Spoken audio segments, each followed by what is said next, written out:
स्वागत है आप सभी का tech study ITI YouTube channel पर। रेलवे की तरफ से एक नोटिस जारी किया गया है जो कि रेलवे से अप्रेंटिसशिप कर रहे कैंडिडेट्स या जो अप्रेंटिसशिप कर चुके हैं कैंडिडेट्स उन सब के लिए काफ़ी इंपॉर्टेंट है और आपको ये नोटिस ज़रूर समझना चाहिए क्योंकि ये notice course completed act apprentice के रिगार्डिंग जारी किया गया है। आप सबको पता है रेलवे में अप्रेंटिसशिप करने के बाद आपको 3 बड़े बेनिफिट्स मिलते हैं देखने को, जिसमें कि आपको रेलवे की जो ग्रुप डी जो कि अब ग्रुप सी हो चुका है जॉब लेना बहुत आसान हो जाता है। आपको 20% का हॉरिजॉन्टल रिजर्वेशन मिलता है। साथ में आपको पीईटी में छूट मिलती है जो फिजिकल इफिशिएंसी टेस्ट होता है। और सबसे इंपॉर्टेंट बात, आपको 1/3 जो आपके नंबर होते हैं अप्रेंटिसशिप में 1/3 का आपको वेटेज मिल जाता है सीबीटी एग्जाम में, जिससे आपका सीबीटी एग्जाम का 2/3 यानी 2/3 और आपके अप्रेंटिसशिप वाले नंबर का 1/3 जोड़ के आपकी मेरिट बनाई जाती है सिलेक्शन जब आप सीबीटी एग्जाम देते हैं। उस केस में डायरेक्ट आप डॉक्यूमेंट वेरिफिकेशन कराते हैं पास होने के बाद और आप रेलवे ग्रुप डी ज्वाइन कर लेते हैं। तो उसी को लेके एक रेलवे की तरफ से क्लैरिफिकेशन लेटर जारी हुआ है जिसके बारे में यहाँ बात करेंगे।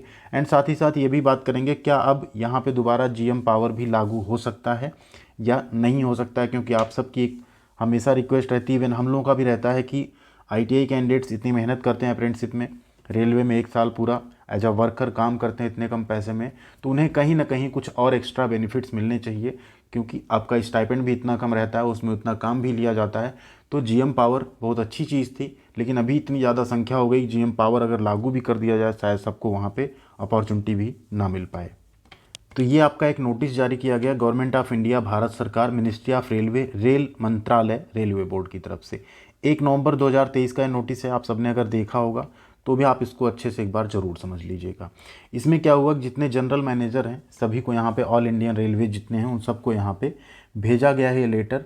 और लेटर का सब्जेक्ट आप देखिए यहाँ पे क्या है, recruitment against horizontal reservation of railway course completed act apprentices in level 1 post against central RRC 1/2019।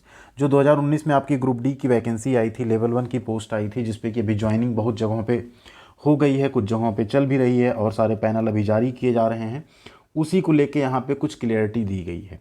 इसमें ये कहा जा रहा है various references have been received in railway board offices regarding eligibility of those course completed act apprentice CCAs who had appeared in All India Trade Test Examination subsequent to 12/4/2019 for 20% horizontal reservation provided for CCA। यहाँ क्या हो रहा है, कह रहा है कि बहुत सारे रेफरेंस जो हैं अलग अलग रेलवे बोर्ड ऑफिस में जो है मिल रहे हैं, वो इसलिए मिल रहे हैं कि ऐसे कैंडिडेट जिन्होंने अपनी अप्रेंटिसशिप कंप्लीट की है लेकिन उनका AITT एग्जामिनेशन कब हुआ है, सब्सेक्वेंट टू मतलब 12/4/2019 के बाद में हुआ है, वो भी यहाँ पे कह रहे हैं कि हमको 20% हॉरिजॉन्टल रिजर्वेशन जो है CCA में प्रोवाइड किया जाए। तो उसी पे इन्होंने यहाँ पे क्लैरिटी दी है कि इसमें क्या हुआ था, जो नोटिफिकेशन जारी हुआ था उसमें क्लियरली लिखा हुआ था कि अगर आपके पास जो फॉर्म भरने की लास्ट डेट है 12 अप्रैल 2019, उस टाइम तक आपने यहाँ पे एलिजिबिलिटी कंडीशन को अगर फुलफ़िल किया है तभी आपको वो छूट मिलेगी जो कोर्स कंप्लीटेड एक्ट अप्रेंटिसशिप को मिलती है। ठीक है, तो AITT एग्जाम कंडक्ट कराते उसका रिजल्ट अगर आ गया था, उन्हीं कैंडिडेट्स को मौका दिया गया था। बाद में इसमें थोड़ा मॉडिफिकेशन करके ये कर दिया गया था कि ऐसे सभी कैंडिडेट अगर वो अपीयर हुए हैं NCBT जो एग्ज़ाम कराती है before the last date of online application, यानी 12/4/2019 के पहले अगर आपने एग्ज़ाम दे दिया था, आपका रिजल्ट नहीं आया था, तो उनके लिए एक अलग से लिंक ओपन करके उसमें उनके नंबर्स फिल करा लिए गए थे। उसके बाद आपका यहाँ पे अभी फिर ज्वाइनिंग चला था। ठीक है, तो वही वहाँ पे क्लियर किया गया जिन्होंने इससे पहले एग्ज़ाम दे दिया था, जरूरी नहीं आपका रिजल्ट आया हो, अगर आपने 12/4/2019 के पहले एग्ज़ाम दे दिया था, आपका रिजल्ट भले ना आया रहा हो, ऐसे सभी कैंडिडेट को यहाँ पे मौका दे दिया गया। लेकिन ऐसे कैंडिडेट जो ये रिक्वेस्ट कर रहे हैं कि उन्होंने 12/4/2019 के बाद AITT पास की है और सारा प्रोसेस होने में 2 से 3 साल का टाइम लग गया, आप सबको पता है बहुत लेट हुआ ये नोटिफिकेशन जो आया था इसका एग्जामिनेशन एंड ज्वाइनिंग, तो उनका ये रिक्वेस्ट था कि जो नोटिफिकेशन आया था हमने इतना डिले हुआ तो हमने बाद में भी अगर किया है और हमने अप्लाई भले 10th के बेसिस पे किया हो तो हमें भी इसमें जो है मौका दिया जाए। तो उसी को इन्होंने यहाँ पे क्लियर किया कि वो मौका हम नहीं दे पाएंगे। ठीक है, सिर्फ ऐसे ही कैंडिडेट को, only such candidate who fulfilled above condition were made eligible to avail the benefit of provision and relaxation extended to CCA candidate, जो एक्सटेंड किया गया था। Above stipulation was in line with the policy provision on the subject contained in para 11 of annexer board letter number this dated 21/6/2016। तो वही कह रहे हैं hence it is not been found feasible to make any change या relaxation in the notified stipulation at this stage. तो वही railway कह रहा है कि अब इस स्टेज पे जिन कैंडिडेट्स ने 12 अप्रैल 2019 के बाद AITT का एग्ज़ाम दिया है, हम उन्हें कंसीडर नहीं कर सकते इस स्टेज पे, क्योंकि अगर वो आपको कंसीडर भी करते हैं, यहाँ पे देखिए बातें दो हैं। हो सकता है आपकी मांग आपको जायज़ लग रही हो, एंड सबको जायज़ लगेगी, क्योंकि 3 साल लग गए एग्जामिनेशन होने में। तो जो कैंडिडेट्स इतना वेट कर रहे हैं उन्हें एटलीस्ट अगर उन्होंने एग्ज़ाम दे दिया तो उनको वेटेज मिलना चाहिए। लेकिन जैसे ही अगर आपको वेटेज देने की भी बात होगी, तो जो कैंडिडेट्स आपके पहले कर चुके थे और उन्होंने फॉर्म भरा था, ऑब्वियस सी बात है वो इस पर ऑब्जेक्शन करेंगे, क्योंकि फिर उनका सिलेक्शन हैम्पर होगा।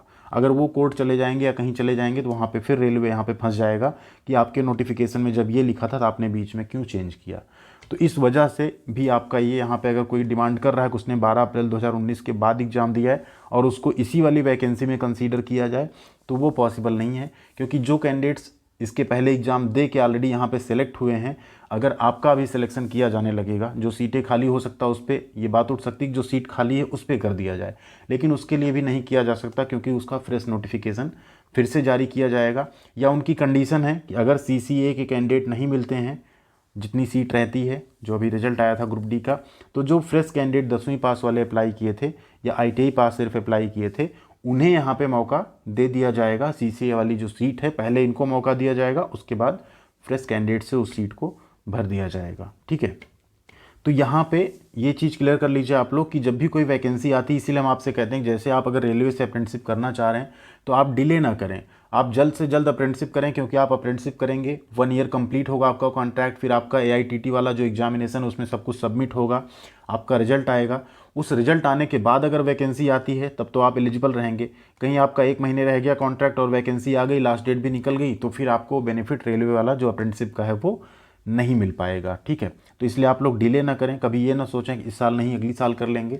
आप लोग जो भी फॉर्म आते हैं, अगर आपका टारगेट रेलवे ग्रुप डी में जाना है, रेलवे से अप्रेंटिसशिप करके जाना है, तो उसमें आपको डिले नहीं करना चाहिए।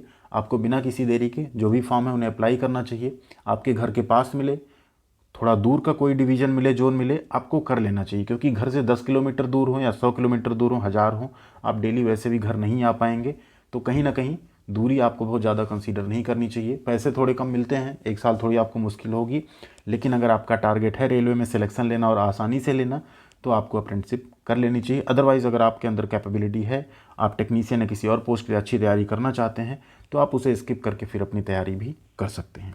तो इस नोटिस में अगर कोई भी और आपका डाउट है तो ज़रूर बताइएगा। एंड रेलवे अप्रेंटिसशिप को जो 3 बड़े बेनिफिट्स हमने बताए आपको, वो आप सबको मिलेगा। आप रेलवे के किसी भी डिवीज़न से, किसी भी जोन से करें, उसके बाद जब भी वैकेंसी आएगी, जरूरी नहीं उसी जोन से, आप ऑल ओवर इंडिया में रेलवे के किसी भी डिपार्टमेंट से अगर फॉर्म भरेंगे लेवल 1 की पोस्ट पे, तो आपको ये जो 20% कोटा मिलता है, जो बाकी बेनिफिट्स मिलते हैं, वो आपको मिलेगा, आपने चाहे जहाँ से अप्रेंटिसशिप की हो। तो यही जानकारी आप तक पहुंचानी थी। उम्मीद करते हैं हेल्पफुल रही होगी आपके लिए। अगर कोई भी और डाउट है तो जरूर कमेंट करके बताइएगा। एंड चैनल पर नया है तो प्लीज़ सब्सक्राइब करिए, बना मत जाइएगा। एंड वीडियो को लाइक और शेयर जरूर कीजिएगा। और ऐसी सभी अपडेट और इन्फॉर्मेशन के लिए tech study ITI Telegram channel पे भी आप जुड़ सकते हैं। वहाँ पे सभी तरह के अपडेट, इन्फॉर्मेशन, PDF हम आपके साथ शेयर करते रहते हैं। एंड सबसे इंपॉर्टेंट, टेक स्टडी ITI का मोबाइल एप्लीकेशन भी आ चुका है, तो प्लीज़ आप लोग उसे भी प्ले स्टोर से ज़रूर डाउनलोड कर लीजिएगा। थैंक यू, ख्याल रखिएगा अपना।